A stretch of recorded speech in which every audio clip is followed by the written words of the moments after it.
Hello students, welcome back to my YouTube channel Molecule Mentor.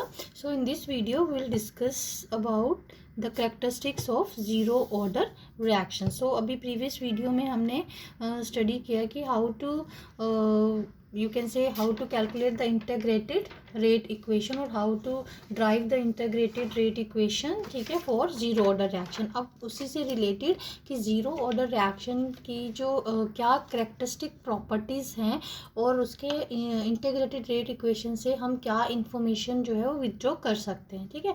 So very first point that is the rate of the reaction of zero order that obeys this equation. अभी previous video में ये equation जो है, इस video से पहले आप previous video तो अच्छे से देख लेना कि हमने इंटीग्रेटेड रेट इक्वेशन कैसे सोल्व की है और इंटीग्रेटेड रेट इक्वेशन को कैसे ड्राइव किया है डिफरेंशियल रेट इक्वेशन से, ठीक है.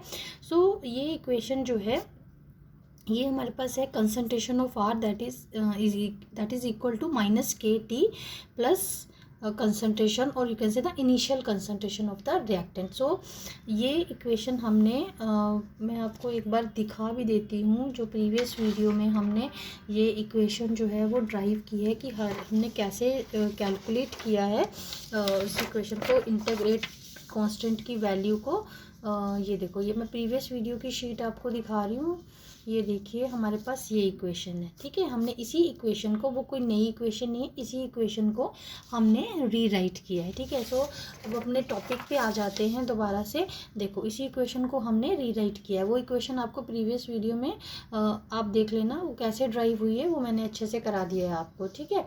सो ये हमारे पास आ गई integrated rate equation for zero order reaction, ठीक है. So this is if we compare this equation with straight line equation, तो ये हमारे पास स्ट्रेट लाइन इक्वेशन बन जाती है. सो ये जो वैल्यू है दैट इज़ माइनस के, जैसे ये है एम, ठीक है, माइनस ये स्ट्रेट लाइन इक्वेशन में तो हमारे पास ये स्लोप की वैल्यू आ जाती है. तो स्लोप की वैल्यू क्या होगी जीरो ऑर्डर रिएक्शन के लिए, that is equal to minus K. And this is very very important कि अगर हम ग्राफ प्लॉट करते हैं सो मैनी टाइम्स इसमें जो क्वेश्चन ऐसे पूछा जाता है, सो ग्राफ दैट इज़ प्लॉटेड, ठीक है. सो एक तो इस ग्राफ से आपको स्लोप की वैल्यू क्या है फॉर जीरो ऑर्डर रिएक्शन, ठीक है. So that will be minus के, वो मैंने आपको यहाँ पर लिख के बता दिया है. सो स्लोप जो है वो नेगेटिव स्लोप है, ठीक है. अब देखें और इससे हमें क्या है पता चलता है. This shows that concentration of reactant that decreases linearly with time. So अब देखो ये नेगेटिव स्लोप है हमारे पास. सो इससे और इन्फॉर्मेशन क्या मिल रही है कि एज द टाइम पासिस, जैसे जैसे रिएक्शन जो है वो प्रोसीड करती है, सो कंसंट्रेशन है वो रिएक्टेंट की डिक्रीज कर रही है, ठीक है. सो अगर हम प्लॉट कंसंट्रेशन और टाइम के बीच में कैलकुलेट करते हैं, दोबारा से रिपीट कर रही हूँ, for zero order reaction what is the value of the slope. The slope value जो है that is minus K and the value of intercept, ठीक है, on concentration axis that is equal to initial concentration, ठीक है. These two things are very important related to the zero order reaction, ठीक है. अब ये तो हो गया इसका कैरेक्टरिस्टिक्स. अब नेक्स्ट देखते हैं कि क्या इन्फॉर्मेशन हमें या क्या करेक्टरिस्टिक है ज़ीरो ऑर्डर रिएक्शन का. So rate of zero order reaction that is independent of concentration, ठीक है. जो रेट है ज़ीरो ऑर्डर रिएक्शन का वो कंसंट्रेशन के इंडिपेंडेंट है. अब इस ग्राफ से देखें तो रेट जो है वो चेंज नहीं हो रहा है, बट द कंसंट्रेशन जो है दैट इज़ चेंजिंग, ठीक. सो इट मीन्स अगर ऐसा ग्राफ हो और हमें पूछा जाए कि from this graph if we have to guess that which order reaction is this, तो हमें इससे पता चल जाता है कि that is zero order reaction, because for zero order reaction the rate of the reaction does not change with change in the concentration, ठीक है. अब ये तो हमारा हो गया कंसंट्रेशन जो है कांस्टेंट है throughout the rate of the reaction. अब नेक्स्ट कैरेक्टरिस्टिक देखें ज़ीरो ऑर्डर रिएक्शन का, the time required for the reaction to complete, कि कितने टाइम में रिएक्शन जो है वो कंप्लीट होगी. सो that is the time at which concentration of reactant that reaches to zero, ठीक.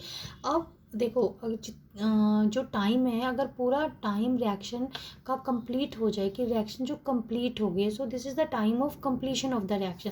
तो जिस टाइम रिएक्शन कंप्लीट हो जाएगी तो ऑब्वियसली उस टाइम हमारे पास कंसंट्रेशन रिएक्टेंट्स की ज़ीरो रहेगी, ठीक है। सो हम दोबारा से वही इक्वेशन लिखते हैं जहाँ से हम ये जो हमने इक्वेशन जो है इंटीग्रेटेड रेट इक्वेशन से मैंने आपको दिखाया भी था कि हमने ये कैसे ड्राइव की है इक्वेशन, ठीक है। सो दिस इक्वेशन, सो दोबारा से यही इक्वेशन लिखी है। अब इस इक्वेशन में अगर हम पुट करें ये दोनों कंडीशन और टी को हम मान लेते हैं time of completion of the reaction, तो हमने यहाँ पर टी कंप्लीशन लिख दिया। तो जिस टाइम टी कंप्लीशन होगा उस टाइम कंसंट्रेशन जो वो क्या होगी, ज़ीरो होगी। रिएक्शन की रिएक्टेंट की कंसंट्रेशन जो है वो ज़ीरो हो जाएगी। तो बस यही दोनों कंडीशंस को हमने इस इक्वेशन में पुट कर दिया। तो हम ये concentration of reactant that is zero. So ये तो हो गई इनिशियल कंसंट्रेशन माइनस के, ठीक है, और टी कंप्लीशन, टी को हमने टी कंप्लीशन फिल कर दिया। तो यहाँ पर इसको सोल्व करके हमारे पास आया, सो सोल्व तो इसमें कुछ है नहीं है, K T is equal to R naught हो गया, that's it. So T completion, time of completion of the reaction means, ठीक है।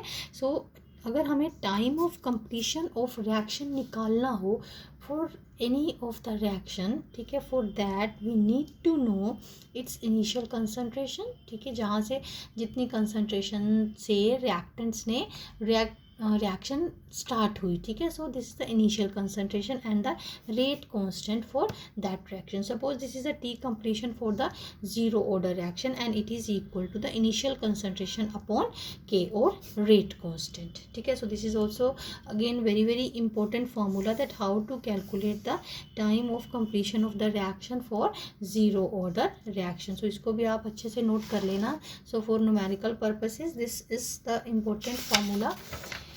नेक्स्ट कैरेक्टरिस्टिक है जीरो ऑर्डर रिएक्शन का, दैट इज़ यूनिट्स फॉर के, rate constant for zero order reaction, उसके units जो हैं that is moles per litre पर time, और यू कैन से एटमॉस्फेयर पर time.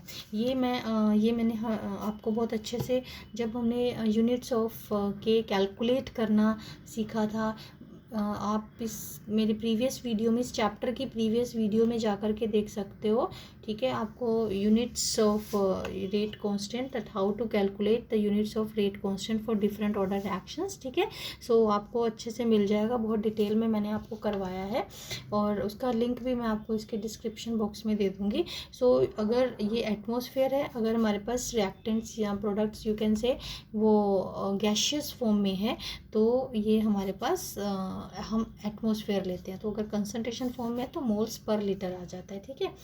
So half life period is the time. Next characteristic है half life period for the zero order reaction. So उससे पहले कि हम जीरो ऑर्डर रिएक्शन के लिए हाफ लाइफ पीरियड कैलकुलेट करें, सो हाफ लाइफ पीरियड का क्या मीनिंग है कि this is the time required to reduce the initial concentration of reactant to half of its initial value, कि वो टाइम पीरियड है जब इनिशियल कंसंट्रेशन जो है रिएक्टेंट की वो उसके हाफ रह जाए। सो सपोज हमने 5 मोल्स पर लीटर, वैसे एग्जांपल सॉर्ट ऑफ हम देखें कि अगर 5 से हमने स्टार्ट किया है तो अगर 2.5 कंसंट्रेशन रह गई रिएक्टेंट की, तो कितने टाइम में रह गई है, वो टाइम जो है that is the half life time, ठीक है। सो उसको हम डिनोट करते हैं T1/2। सो अब हम क्योंकि हम जीरो ऑर्डर के कैरेक्टरिस्टिक्स स्टडी कर रहे हैं, तो हम हाफ लाइफ पीरियड का फॉर्मूला जो है वो जीरो ऑर्डर रिएक्शन के लिए ड्राइव करते हैं, that how to calculate the half life time for the zero order reaction. अब देखो for zero order reaction again हमने वही इक्वेशन से स्टार्ट किया है, ठीक है। अब आपको याद हो गई होगी ये इक्वेशन, बहुत बार हमने इसमें भी लिखी है। देन कब है हाफ लाइफ में क्या हो गया, क्या कंडीशन हो जाएगी, और यू कैन से व्हाट इज़ द मीनिंग, जो हमने अभी समझा ऊपर डेफिनेशन में वही चीज़ हमने यहाँ पर अप्लाई की है। So time when the time is equal to T1/2, यानी कि जब टाइम जो है वो हाफ लाइफ के इक्वल हो जाएगा, सो इनिशियल कंसंट्रेशन रिएक्टेंट की कितनी हो जाएगी, that will be the half of the initial concentration, ठीक है।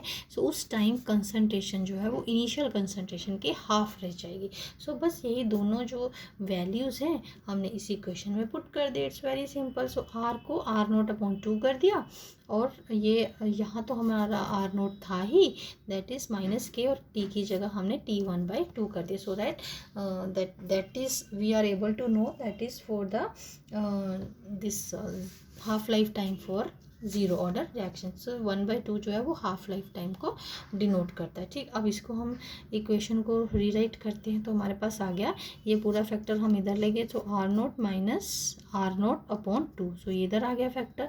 सो इसको पूरा सोल्व करने के बाद हमारे पास जो फॉर्मूला ड्राइव होता है दैट इज़ T1/2 और half life time for zero order, that is equal to initial concentration of reactant upon K, that is rate constant. So K is the rate constant. So अब हमारे पास अगर हम graph देखें, half life time और initial concentration का graph देखें, तो हमारे पास ग्राफ आ जाएगा उसका इस फॉर्म में। ठीक है, क्योंकि हाफ लाइफ टाइम जो है that is directly proportional to the initial concentration. ठीक, अब देखें कि अगर हाफ लाइफ टाइम जो है that is directly proportional to the initial concentration. अब इसका कॉन्सेप्ट समझे पीछे कि अगर हमने सपोज 10 मोल से स्टार्ट किया है, 10 मोल्स पर लीटर से स्टार्ट किया है, या 20 मोल्स पर लीटर से स्टार्ट किया है, तो 10 मोल्स पर लीटर के हिसाब से जो हाफ लाइफ टाइम होगा वो टाइम कम लगेगा 5 तक आने के लिए, और 20 मोल्स पर लीटर से स्टार्ट किया है तो 10 तक आने के लिए टाइम ज़्यादा लगेगा। ठीक है, सो कंसेप्चुअली हम इसको ज़्यादा इस तरीके से समझ सकते हैं। So ultimately so they are directly proportional to the half life time is directly proportional to the initial concentration of the reactant। तो ये हो गई इसकी slope. So that is equal to 1/2 K। ठीक है, ये बहुत ही इंपॉर्टेंट है। जैसे पीछे भी मैंने आपको स्लोप की वैल्यू, जब हमने इंटीग्रेटेड रेट इक्वेशन अभी किया है प्रीवियस वीडियो में, ठीक है, तो वहाँ भी स्लोप की वैल्यू, सो किसी भी ग्राफ में स्लोप की वैल्यू क्या है, सो आप उस पर उसको अच्छे से करिए, और उस पर अच्छे से ध्यान से करिए कि उसकी स्लोप की वैल्यू हम कहाँ से और कैसे लिख सकते हैं। ठीक है, इक्वेशन से, और कहाँ से ड्राइव होगी वो। ठीक है, so that is equal to 1/2 K। So now this is that is half life for a zero order reaction, that is directly proportional to initial concentration of the reactant। ये मैंने आपको पहले भी बता दिया, और ये हमारा ग्राफ से भी शो हो रहा है, that is directly proportional to the initial concentration of the reactant। ठीक है, so that's all for this lecture। In the next video we will proceed with the next topic of the chapter।